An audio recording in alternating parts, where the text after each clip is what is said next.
Alhamdulillah wassalatu wassalamu ala Rasulillah wa ala alihi wa ashabihi ajma'in, amma ba'd. Yuk, setoran. Berdiri semua yang sudah hafal silakan berdiri.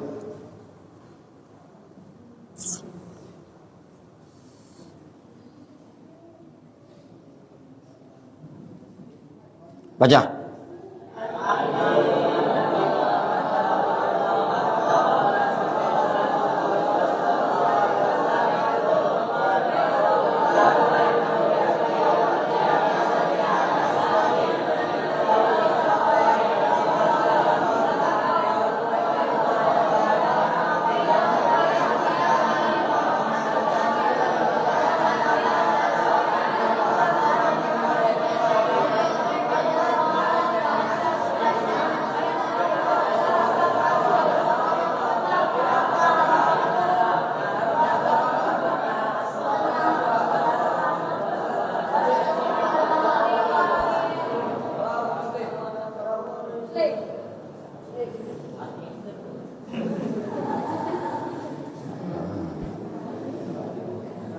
Kita lanjutkan ya.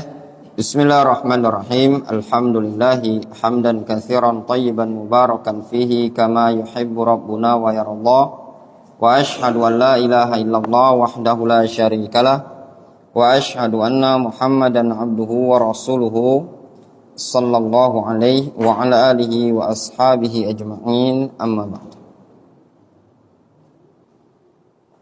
Kita lanjutkan. Walahu, yaitu pada riwayat Muslim, anin Nawas ibni Sam'an, dari An-Nawas bin Sam'an radhiyallahu anhuma, dari Nawas bin Sam'an radhiyallahu anhuma, qala, beliau mengatakan, sami'tun nabiyya sallallahu alaihi wasallam yaqul, aku mendengar Nabi sallallahu alaihi wasallam beliau bersabda, yu'ta bil Qur'ani yaumal qiyamah, didatangkan nanti pada hari kiamat pahala Al-Quran tersebut, wa ahlihi, dan juga akan didatangkan pada hari kiamat yaitu orang-orang yang suka membaca Al-Quran, yaitu ahlul Quran. Alladzina kanu ya'maluna bihi. Ahlul Quran adalah orang-orang yang mengamalkan Al-Quran. Taqdumuhu suratul Baqarah wa Ali Imran. Dia akan didahului oleh surat Al-Baqarah dan Ali Imran. Jadi nanti pada hari kiamat pahala Al-Quran akan didatangkan, kemudian orang yang suka membaca Al-Quran, suka mengamalkan Al-Quran akan didatangkan. Nah, ketika didatangkan di hadapan Allah Subhanahu wa taala, ternyata sebelum mereka didatangkan di hadapan Allah Subhanahu wa taala, mereka sudah didahului oleh surat Al-Baqarah dan Ali Imran. Mananya Ali Imran dan Al-Baqarah lebih mendahului mereka kedatangannya. Kata Nawas ibnu Sam'an, wa daraba lahuma Rasulullah sallallahu alaihi wasallam salasata amsal. Lalu Rasulullah SAW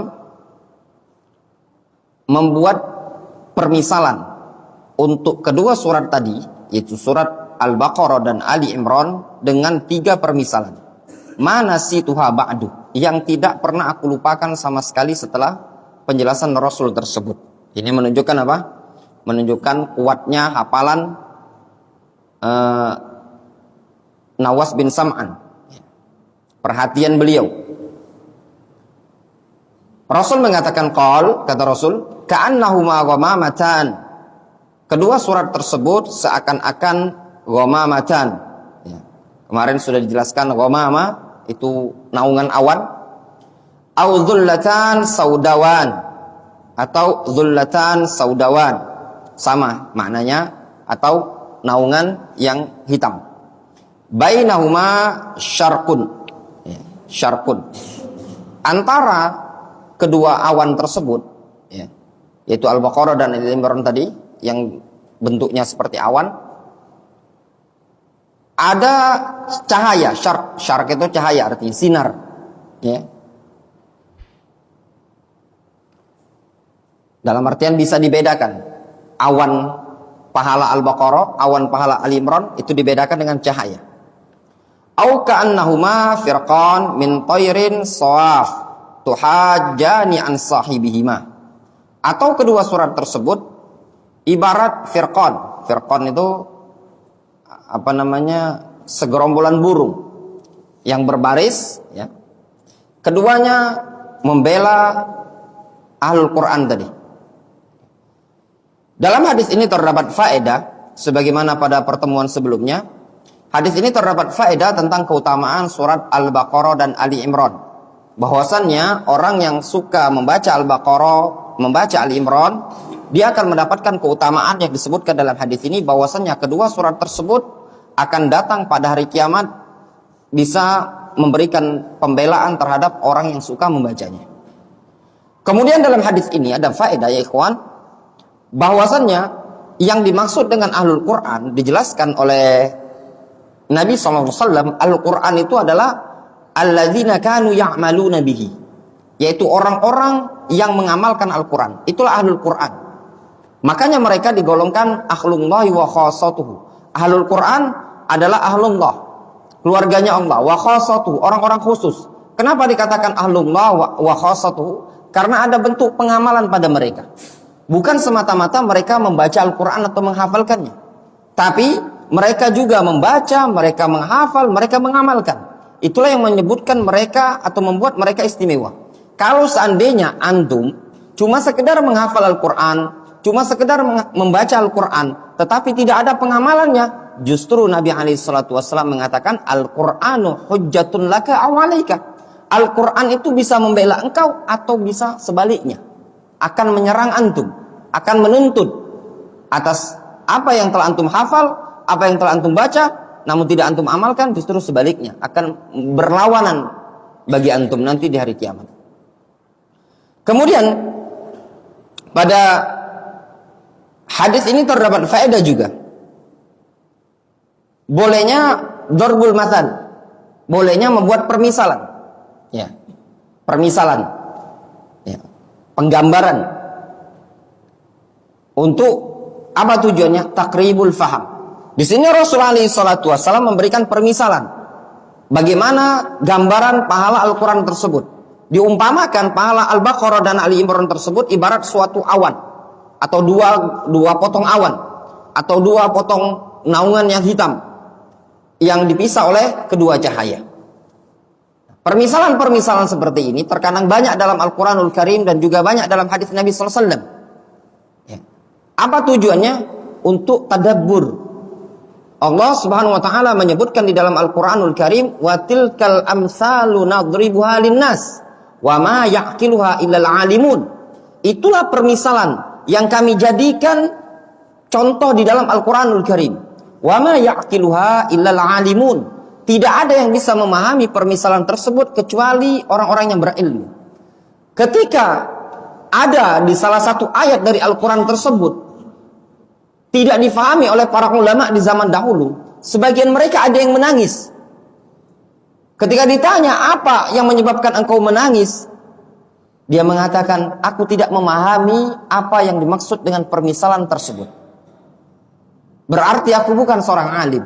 Kenapa? Karena Allah Subhanahu wa taala menyatakan, wa tilkal amsalu nadribuha linnas wa ma yaqiluha illal alimun.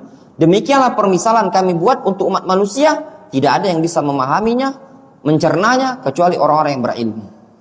Kemudian juga dalam hadis ini terdapat faedah tentang keutamaan Al-Quranul Karim, secara khusus surat Al-Baqarah dan Ali Imran. Bahwasanya kedua surat tersebut bisa memberikan pembelaan terhadap seorang hamba nanti di hari kiamat. Ini diperkuat berdasarkan hadis Nabi SAW. Rasul mengatakan, Iqra'ul Quran fa innahu ya'ti yaumal qiyamah syafi'an li ashabihi. Bacalah Al-Quran dikarenakan Al-Quran tersebut bisa memberikan syafaat bagi orang yang membacanya. Dan juga ayyuhal ikhwah thullabul ilm, pada hadis ini terdapat faedah anjuran untuk menghafalkan kedua surat tersebut. Namun kalau seandainya seseorang tidak mampu menghafal dua surat tersebut karena panjang, minimalnya dia memperbanyak membaca kedua surat tersebut. Upayakan dibaca terus. Apalagi Al-Baqarah. Al-Baqarah memiliki kekhususan. Di antaranya Nabi SAW menyatakan, Inna syaitan yanfiru minal bait alladhi tuqra suratul Baqarah. Sesungguhnya syaitan akan lari dari rumah yang dibacakan dalam rumah tersebut surat Al-Baqarah. Syaitan lari.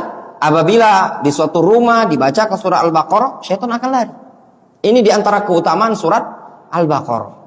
Maka bagi antum thalabul ilm, luangkan waktu untuk membaca surat Al-Baqarah, membaca surat Ali Imran.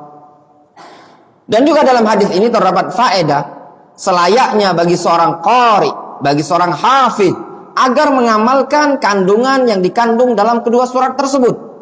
Kandungan dalam surat Al-Baqarah, kandungan dalam surat Ali Imran banyak memiliki sekian banyak ahkam al-fiqhiyah. Padanya terdapat bab haji, padanya terdapat bab waris, padanya terdapat bab zakat, padanya juga terdapat bab salat, bahkan muamalah juga disebutkan di sana, mulai dari riba di akhir-akhir Al-Baqarah, kemudian utang piutang dan yang lainnya. Ya. Sehingga bagi seorang bagi para penuntut ilmu, ya, seorang talib, dia harus berupaya memanfaatkan waktu, ya, untuk membaca surat tersebut. Bukan berarti antum tidak boleh main bola, ya. Jangan sampai sore main bola itu 5:30 sudah berhenti langsung mandi, ya. Jangan sampai lebih dari 5:30. Yang lebih dari 5:30 tuh nanti dimandikan, ya dah. Kita buat jadwal. Yang lebih dari 5:30 ganti air kolam lelih, ya ada. Catat, antum tukang pantau, ada. Catat, gak usah antum, tunjuk aja, Ustadz yang melebih dari 5:30 main bolanya, dah, ya. Catat, misalkan yang molor sampai 5:30 Abdul Qawi sudah. Nanti di Abdul Qawi yang ngisi. Kalau antum berlima nanti ngisinya bak kolam lili, ya. Kita lanjutkan hadis yang berikutnya.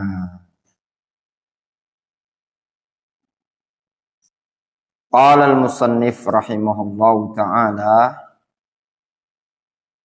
berkata al-musannif yaitu Syekh Muhammad Ibn Abdul Wahhab rahimahullahu ta'ala,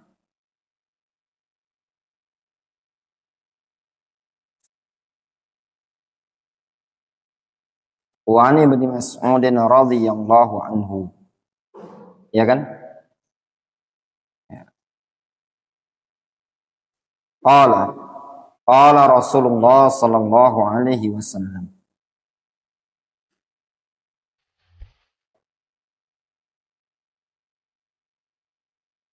Abdullah ibn Mas'ud radhiyallahu anhu, beliau adalah sahabat, ya ikhwan, termasuk sahabat Muhajirin atau Ansor?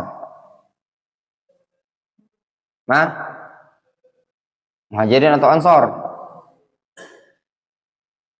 Siapa yang jawab Muhajirin? Siapa yang jawab Muhajirin? Hah? Apa alasan antum mengatakan Abdullah bin Mas'ud minas sahaba al-muhajirin? Hah?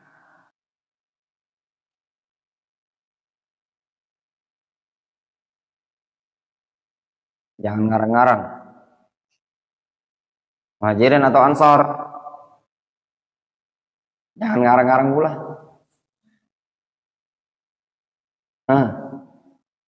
Jangan ngarang-ngarang dia. Apa? Muhajirin atau Ansor? Apa alasan untuk Muhajirin?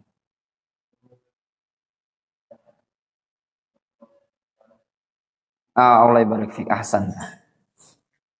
Ketika Rasulullah SAW pernah diletakkan di punggung beliau saat beliau sedang sujud, berupa bagian dalam atau jeruan onta, ya, apa namanya, rahimnya onta.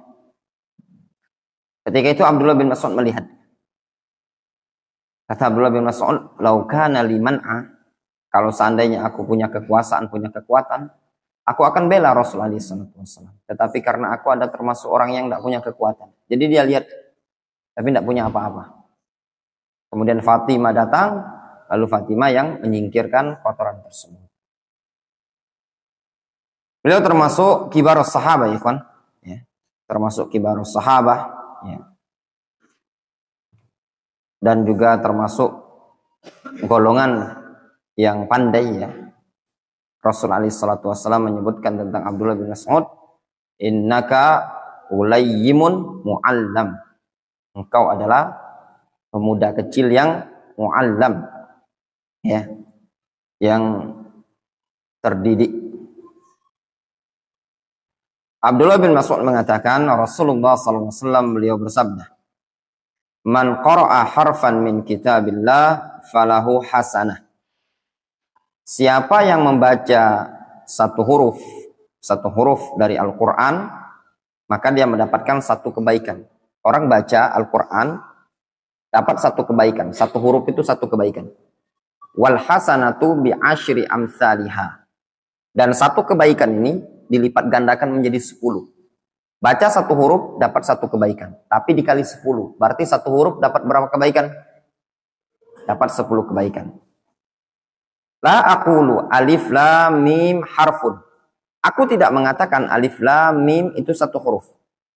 Walakin alifun harfun, walamun harfun, wa mimun harfun. Akan tetapi alif satu huruf, lam satu huruf, dan mim satu huruf. Rawahu Tirmidzi wa qala haditsun hasanun sahih. Ini hadis riwayat Tirmidzi, Al-Imam At-Tirmidzi mengatakan ini hadis hasan sahih. Ya.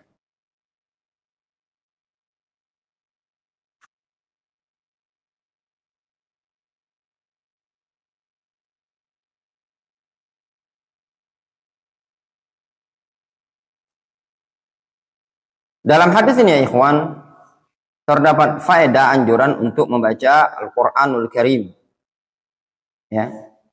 Terdapat anjuran untuk membaca Al-Quran Al-Karim. Ya. Di hadis ini disebutkan oleh para ulama, ya. Ada yang menyatakan hadis ini marfu secara zahir sanad. Namun ar-rajih hadis ini mauquf. Ya. Mauquf namun dihukumi hukumul marfu. Jadi mereka menyebutnya al-mauquf lahu hukmur rafa. Hadis yang mauquf namun dihukumi sebagai hadis yang marfu. Ya. Adapun faedah dalam hadis ini terdapat faedah anjuran untuk membaca Al-Quran, bahwasanya setiap ayat, setiap huruf yang antum baca itu dinilai pahala. Dan yang dimaksudkan dengan man qara'a harfan min kitabillah, barang siapa yang membaca satu huruf dari Al-Quran, yang dimaksudkan adalah lafaz Al-Quranul Karim, bukan huruf hijaiyahnya. Ya, bukan huruf hijaiyah. Sehingga dalam hadis ini juga terdapat anjuran bagi seseorang untuk membaca Al-Quran dengan baik dan benar. Karena kalau seandainya dia membaca Al-Quran panjang pendeknya salah, maka bukan digolongkan bacaan Al-Quran.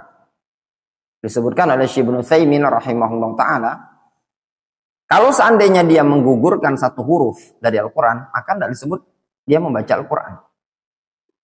Contoh misalkan, dia baca alladzi jama'a ma'lau wa'addada. Kemudian dipanjangkan sama dia. Alladzi jama'a. Jimnya panjang. Jama'a. Dibacanya sama dia. Alladzi jama'a. Itu bukan bacaan Al-Quran kata Syekh Ibnu Utsaimin. Kenapa? Karena ziyadatu harfin. Sehingga yang dimaksudkan di situ adalah dia membaca Al-Quran sebagaimana huruf-huruf Al-Quran tersebut. Panjang dan pendeknya dia baca. Itu yang dinilai dia mendapatkan satu kebaikan. Syekh Ibnu Utsaimin rahimahullah ta'ala menyebutkan, Kalau seandainya ada isqat, ada gugur satu huruf, enggak disebut sebagai Al-Quranul Karim. Jadi panjang pendeknya antum perhatikan. Kemudian juga dalam hadis ini terdapat faedah berkahnya Al-Quran. Dari sisi mana? Dari sisi orang yang membaca Al-Quran dinilai huruf per huruf. Dinilai huruf per huruf. Berbeda dengan ibadah-ibadah yang lain. Sebagian ibadah yang lain itu dinilai sepaket. Dikatakan sah kalau sempurna dari awal sampai akhir. Contoh misalkan sholat. Seseorang dikatakan sholatnya sah dan teranggap kalau dari takbir, Yasin berdirilah Yasir. Dari takbir sampai salam, berdirilah Yasir. Ya. Ini pelajaran masih main-main. Ya. Usap antum 20 kali. Usap di belakang.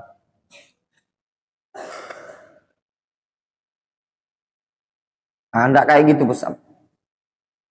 Itu pusap kura-kura itu. Ya, pusap sana yang benar.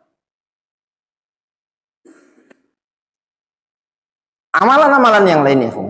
Kalau antum lihat salat, dinilai salat kalau dari takbir sampai salam. Wudu dinilai wudu, dimulai dari awal rukun wudu sampai selesai.